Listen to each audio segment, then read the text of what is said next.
So I know that we are probably all hungry, but I also hope that we are hungry for information and sharing knowledge with each other.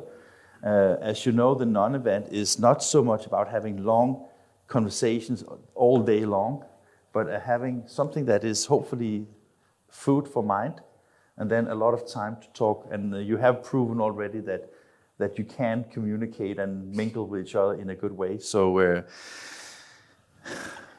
Christoph, welcome. I'll try to keep it very short and very sweet.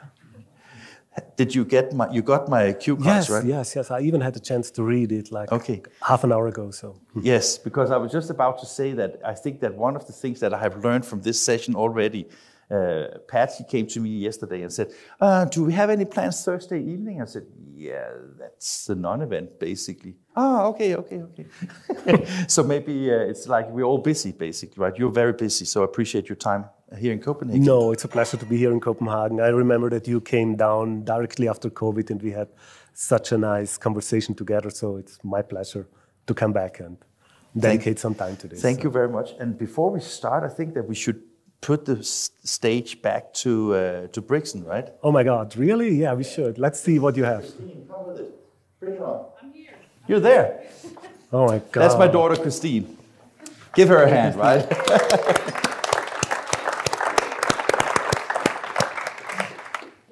I'm bringing some refreshments for you guys. Oh, Hofstetter. Oh my Maybe you God. recognize Oh, I recognize this. You remember why?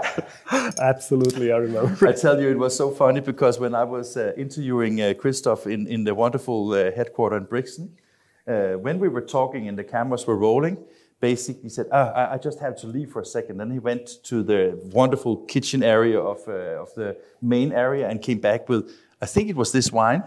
It was this wine. Afterwards, we tried a bubble as well, a local one, but this was this wine first. So I went to the my local wineman and said, can you actually provide this wine for me? And he was able to do that. So cheers, my friend. Cheers. Thank you. Cheers. Salute. Cheers. Excellent. Should have been a little bit colder, right? No, it's okay. Okay. So, Christoph, in a position like yours, head of DURST, one of the owners, do you have any beacons? Yeah, definitely. I mean, beacons. I was thinking a lot about this word because first of all, I was like bacon. Yeah, I like bacon as well. But you know, beacons. I have an American wife. She sits here. I was like, what is a beacon? I was like, oh, it's a lighthouse. But like, yeah, where is the guiding principle? And the guiding principle definitely is where I come from. I come from very normal family, so we didn't have a lot, but we were very proud and we worked hard. And so I think they gave me a lot of guiding light, and then obviously my family, my daughter, my wife, first and foremost, but then my team. So this is what I would say is my beacon. I could go now half an hour, but for the sake of everyone is hungry, so I can. Okay. So he's actually taking his answers into your consideration. I mean, that is very nice. When I was thinking about it, I don't know how many of you have been in Brixton and with the DURST? Okay, a few of you have. One of the things that I believe is also playing a role, because I have been a couple of times with you, and is that the mountain and the nature and the architecture is something that. And I remember I asked Christoph because, as you know, DURST is placed in South Tyrol. And it's kind of strange to be there because it's Italy and Germany in one place, or Austria in one place, right? And I remember I asked you, so what are you, Germans or Italians? And you said the perfect answer. We take the beauty and the art of Italy and the efficiency of Germany. Is that correctly yes, remembered? You are right. And we had this conversation. Obviously, if you ask where it comes from or how the company, where the foundation of the company is, it's definitely mountains. But it's the same thing. Not everything is always available, so you have to look for solutions and you have to be very creative. And you're right, we have this fable for architecture because I think architecture is a universal language. And this applies to a lot of other fields. I mean, printing is not my only interest, but it's definitely one of the big ones. But architecture is definitely one which I love a lot. And also when Christoph says that it's not the only thing, just think of this, that some of the leading companies in the digital space today all have backgrounds in photography, right? So I was just thinking that sometimes it's funny that there's like an offset analog introduction into the industry, and then there is like the Canons, the Fujifilms, the DURST, the Konica Minolta. There's a lot of companies that actually have a background in that part of the industry, right? Well, it's obvious, it's image reproduction, so the highest quality possible of an image came out of photography, not of traditional print. So we came from this side. Our company is now more, I think, 86, 87 years old. We have been huge in photography. We diverged. That's one of the first ones into digital printing. That's almost a lot of years ago. I'm not good with history. I'm better in future. But yes, quality definitely is one of the things with passion which we're absolutely keen for. When I was thinking about beacons, when I was thinking about the questions, I'm asking also because I was a little bit curious because, some leaders, they might say that, no, I don't have any beacons or fans or idols. And some will say that, okay, it's like the Steve Jobs or the Elon Musks or, these kind of leadership icons. But you didn't mention that. Is it because you're not inspired by them? Or? No, I don't. I really want to stay humble. These are all great men and great guys, but I spent, my wife is from the US and she works in San Francisco, kind of. I spend a lot of time in the US and in the Valley, and I have a lot of friends there. So, yeah, I appreciate what they're doing, but it's not our thing. Our thing here in Europe is a different thing. And take the best of both worlds, but no, they're not lighthouses for me. This audience consists of attendees from 18 different countries, right? Shouldn't we just give applause for that diverse? I mean, the way that Christoph says that, I think that applies to all of our cultures, right? At least that's how I see it. An applause, right? Thank you.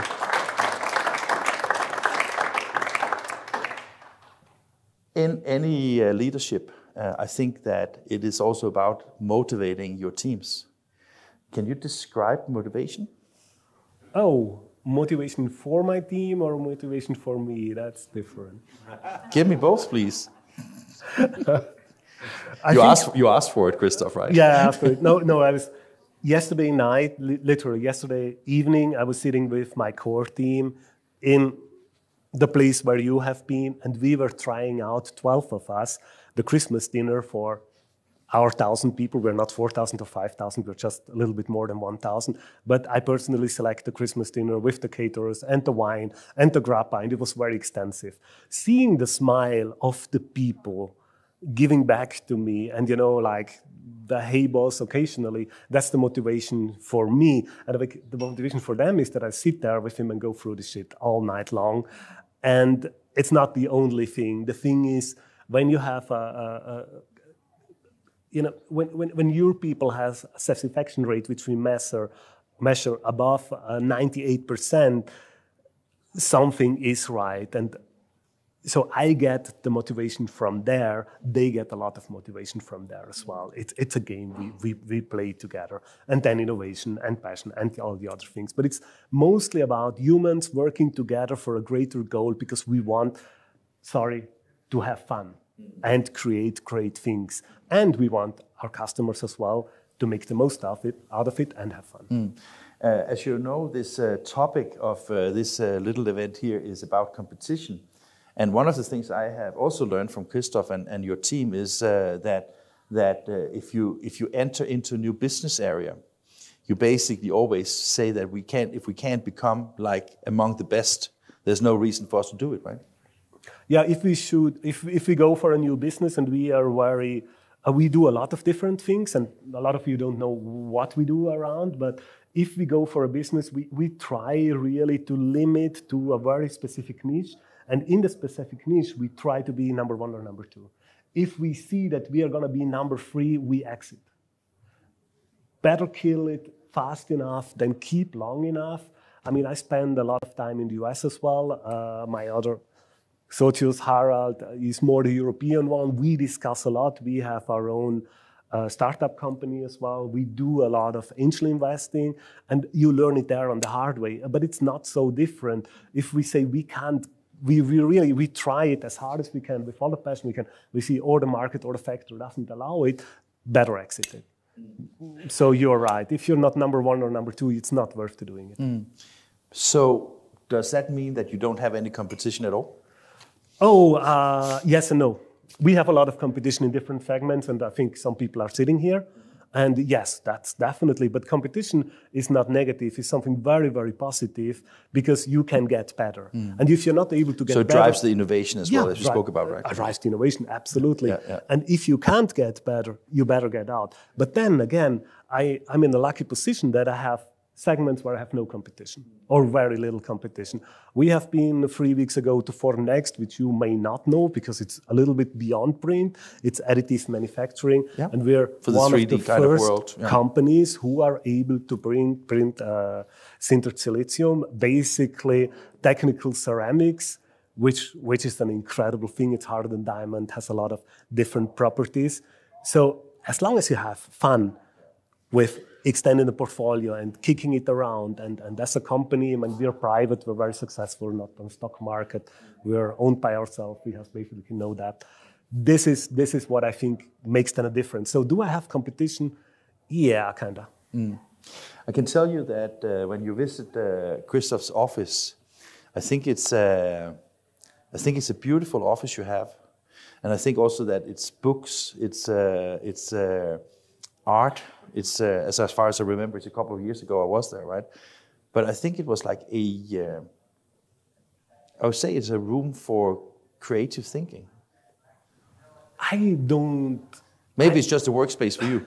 I don't know if this is a room for creative thinking. What we're trying to do, obviously, is to create a place where you're protected, where you're inspired, and where we can teach. This is our guiding principle. Our people, I want to inspire them, I want to protect them and give them an environment where they can really, really go wild and go big. Obviously, we farm it in certain ways, but yes, the idea of architecture is to be there for people, not the other way around, and this is what we're doing, you know. I have to ask you, Christoph, do you hate losing?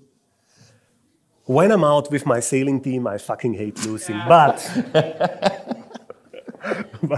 But hate is such a strong word. I do not hate usually. I dislike things, but I don't hate. I had also like a very simple question to Matteo, and I think I have a simple question for you. Price, quality, loyalty? That is a difficult one. I was thinking about it because price and quality are two things which are not connected to loyalty. So price and quality isolated by itself are a great thing. Loyalty doesn't come by itself. It needs passion, dedication, a lot of care, and then deep understanding what the customer needs in future and how you can help to achieve it. Because he's not giving you loyalty just because price and quality. It's to understand and deep dive and understand the process around it. And then probably, hopefully, you get loyalty. And I mean, loyalty may have an end date as well, but you have to work for it hard. It's not a given. We have Jordi and Leon here from Probo. Where are you guys? Okay, upstairs. Yeah. I mean, you are very loyal. Have a very loyal relationship with each other, right? We work very hard to keep this relationship, and we both obviously, who knows? But yes, I'm very thankful for this. I mean, you have been to the ProFest last week, so well, fantastic. Well, it really was. Funny question as well to you. How important is wine to you? I mean, I actually wanted this to be brought in when I was asking that question, but I thought that we needed to set the stage, right? So how important is wine for you? I was expecting it because you brought the wine. Oh, you were expecting it? Okay. No. No, at that time, okay. Just because. Have you seen my wine cellar? No. No, I have not seen your wine cellar. It's not as good as Argiano. I just remember when we went for lunch in Brixen, taking a look at the wine card is not, you don't take it easy, right? No. No, I mean, I'm a crossbreed between Italian, German, whatever, but in South Tyrol, generally, as in Italy, and I have family in Tuscany, wine is part of the culture. And when we, after a successful trade show or even at a dinner at home with family, visit together, we enjoy a glass of wine. It's kind of a wine town. It's a cultural thing. Yes, we like it, and it's part of what we are. And yeah, that is why it's important, because it's family. Fantastic. Christoph, once again, thank you very much for coming here. And are we hungry now, or? But hopefully. Please give a large applause to Christoph. Thank you. Thank you. Thank you. Thank you so much.